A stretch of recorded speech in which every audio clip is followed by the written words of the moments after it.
The Battle of Chaeronea was fought in 338 BC, near the city of Chaeronea in Boeotia, between the Macedonians led by Philip II of Macedon and an alliance of some of the Greek city-states including Athens and Thebes. The battle was the culmination of Philip's campaign in Greece and resulted in a decisive victory for the Macedonians. Philip had brought peace to a war-torn Greece in 346 BC, by ending the Third Sacred War, and concluding his 10-year conflict with Athens for supremacy in the North Aegean, by making a separate peace. Philip's much-expanded kingdom, powerful army and plentiful resources now made him the de facto leader of Greece. To many of the fiercely independent Greek city-states, Philip's power after 346 BC was perceived as a threat to their liberty, especially in Athens, where the politician Demosthenes led efforts to break away from Philip's influence. In 340 BC, Demosthenes convinced the Athenian assembly to sanction action against Philip's territories and to ally with Byzantium, which Philip was besieging. These actions were against the terms of their treaty oaths and amounted to a declaration of war. In summer 339 BC, Philip therefore led his army into Greece, prompting the formation of an alliance of Greek states opposed to him, led by Athens and Thebes. After several months of stalemate, Philip finally advanced into Boeotia in an attempt to march on Thebes and Athens. Opposing him, and blocking the road near Chaeronea, was the allied Greek army, similar in size and occupying a strong position. Details of the ensuing battle are scarce, but after a long fight the Macedonians crushed both flanks of the allied line, which then dissolved into a rout. The battle has been described as one of the most decisive of the ancient world. The forces of Athens and Thebes were destroyed, and continued resistance was impossible. The war therefore came to an abrupt end. Philip was able to impose a settlement upon Greece, which all states accepted, with the exception of Sparta. The League of Corinth, formed as a result, made all participants allies of Macedon and each other, with Philip as the guarantor of the peace. In turn, Philip was voted as strategist for a pan-Hellenic war against the Persian Empire, which he had long planned. However, before he was able to take charge of the campaign, Philip was assassinated, and the kingdom of Macedon and responsibility for the war with Persia passed instead to his son Alexander. Background: in the decade following his accession in 359 BC, the Macedonian king, Philip II, had rapidly strengthened and expanded his kingdom into Thrace and Chalkidiki on the northern coast of the Aegean Sea. In particular, these events included the social war between Athens and her erstwhile allies, and the Third Sacred War, which erupted in central Greece in 356 BC between the Phocians and the other members of the Delphic Amphictyonic League. Much of Philip's expansion during this period was at the nominal expense of the Athenians,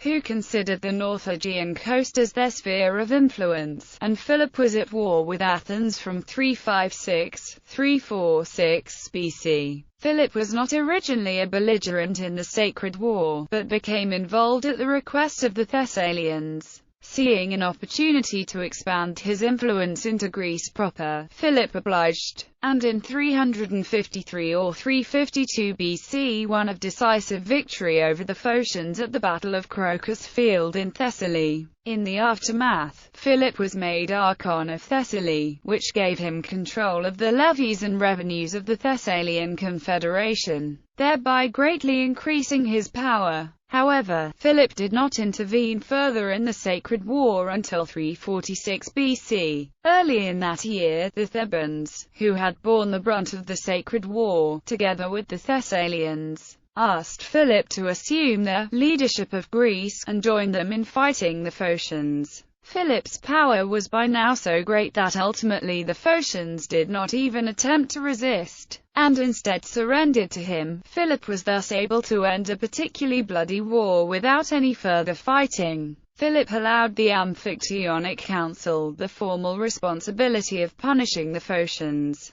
but ensured that the terms were not overly harsh. Nevertheless, the Phocians were expelled from the Amphictyonic League. All their cities were destroyed, and they were resettled in villages of no more than 50 houses. By 346 BC, the Athenians were war-weary, unable to match Philip's strength, and had begun to contemplate the necessity of making peace. Nevertheless, when it became apparent that Philip would march south that year, the Athenians originally planned to help the Phocians keep Philip out of central Greece by occupying the pass of Thermopylae, where Philip's superior numbers would be of little benefit.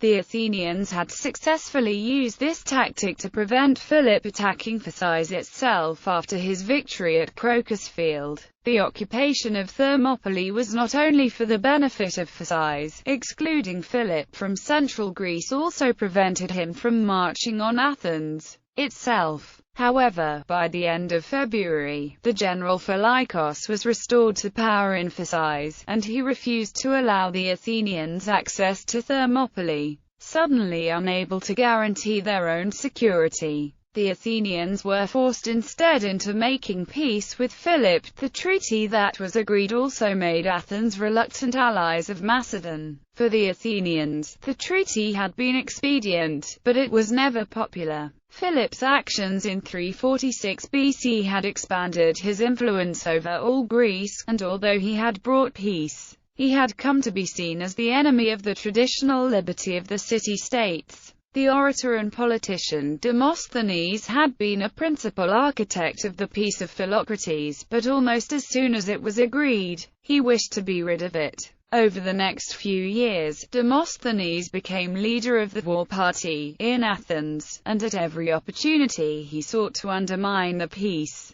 From 343 BC onwards, in order to try to disrupt the peace, Demosthenes and his followers used every expedition and action of Philip to argue that he was breaking the peace. Conversely, there was at first a substantial body of feeling in Athens, led by Aeschines, that the peace, unpopular though it was, should be maintained and developed. Towards the end of the decade, however, the war party gained the ascendancy, and began to openly goad Philip. In 341 BC, for instance, the Athenian general Diopeithus ravaged the territory of Philip's ally Cardia, even though Philip demanded that they desist. Philip's patience finally ran out when the Athenians formed an alliance with Byzantium, which Philip was at that time besieging, and he wrote the Athenians declaring war. Shortly afterward Philip broke off the siege of Byzantium. Corquel suggests that Philip had decided to deal with Athens once and for all. Philip went on campaign against the Scythians, and then began to prepare for war in Greece. Prelude. Philip's forthcoming campaign in Greece became linked with a new, fourth, sacred war. The citizens of Amphissa in Ozolian Locris had begun cultivating land sacred to Apollo on the Chrysian plain south of Delphi. After some internal bickering, the Amphictyonic Council decided to declare a sacred war against Amphissa. A Thessalian delegate proposed that Philip should be made leader of the Amphictyonic effort, which therefore gave Philip a pretext to campaign in Greece. It is, however, probable that Philip would have gone ahead with his campaign anyway. At the start of 339 BC, the Thebans had seized the town of Nicaea near Thermopylae, which Philip had garrisoned in 346 BC. Philip does not appear to have treated this as a declaration of war, but it nevertheless presented him with a significant problem, blocking the main route into Greece. However, a second route into central Greece was available, leading over the shoulder of Mount Calidromus and descending into Phasis. However, the Athenians and Thebans had either forgotten the existence of this road, or believed that Philip would not use it. The subsequent failure to guard this road allowed Philip to slip into central Greece unhindered. Philip's relatively lenient treatment of the Phocians at the end of the Third Sacred War in 346 BC now bore fruit. Reaching Elatia, he ordered the city to be repopulated, and during the next few months the whole Phocian confederation was restored to its former state. This provided Philip with a base in Greece, and new, grateful allies in the Phocians. Philip probably arrived in Phasis in November 339 BC, but the Battle of Chaeronea did not occur until August 338 BC. During this period, Philip discharged his responsibility to the Amphictyonic Council by settling the situation in Amphiso. He tricked a force of 10,000 mercenaries who were guarding the road from Phasis to Amphiso into abandoning their posts, then took Amphiso and expelled its citizens, turning it over to Delphi. He probably also engaged in diplomatic attempts to avoid further conflict in Greece, although if so, he was unsuccessful. When news first arrived that Philip was in Elatia, just 3 days' march away, there was panic in Athens. In what Corkwell describes as his proudest moment, Demosthenes alone counseled against despair, and proposed that the Athenians should seek an alliance with the Thebans. His decree was passed, and he was sent as ambassador. Philip had also sent an embassy to Thebes, requesting that the Thebans join him, or at least allow him to pass through Boeotia unhindered. Since the Thebans were still not formally at war with Philip, they could have avoided the conflict altogether. However, in spite of Philip's proximity, and their traditional enmity with Athens, they chose to ally with the Athenians in the cause of liberty for Greece. The Athenian army had already preemptively been sent in the direction of Boeotia, and was therefore able to join the Thebans within days of the alliance being agreed. The details of the campaign leading up to Chaeronea are almost completely unknown. Philip was presumably prevented from entering Boeotia by way of Mount Helicon, as the Spartans had done in the run-up to the Battle of Leuctra, or by any of the other mountain passes that led into Boeotia from Phasis. There were certainly some preliminary skirmishes. Demosthenes alludes to a winter battle and battle on the river in his speeches, but no other details are preserved. Finally, in August 338 BC, Philip's army marched straight down the main road from Phasis to Boeotia, to assault the main allied army defending the road at Chaeronea. Opposing forces. According to Diodorus, the Macedonian army numbered roughly 30,000 infantry and 2,000 cavalry, a figure generally accepted by modern historians. Philip took command of the right wing of the Macedonian army and placed his 18-year-old son Alexander in command of the left wing, accompanied by a group of Philip's experienced generals. The allied Greek army included contingents from Achaia, Corinth, Chalcis, Epidaurus, Megara and Troezen, with the majority of troops being supplied by Athens and Thebes. The Athenian contingent was led by the generals Chares and Lysicles, and the Thebans by Theogenes. No source provides exact numbers for the Greek army, although Justin suggests that the Greeks were far superior in number of soldiers. The modern view is that the numbers of the city-states that fought were approximately equal to those of the Macedonians. The Athenians took up positions on the left wing, the Thebans on the right, and the other allies in the center. Strategic and tactical considerations. The Greek army had taken up a position near Chaeronea, astride the main road. On the left flank, the Greek line lay across the foothills of Mount Thurion, blocking the side road that led to Lebadea, while on the right,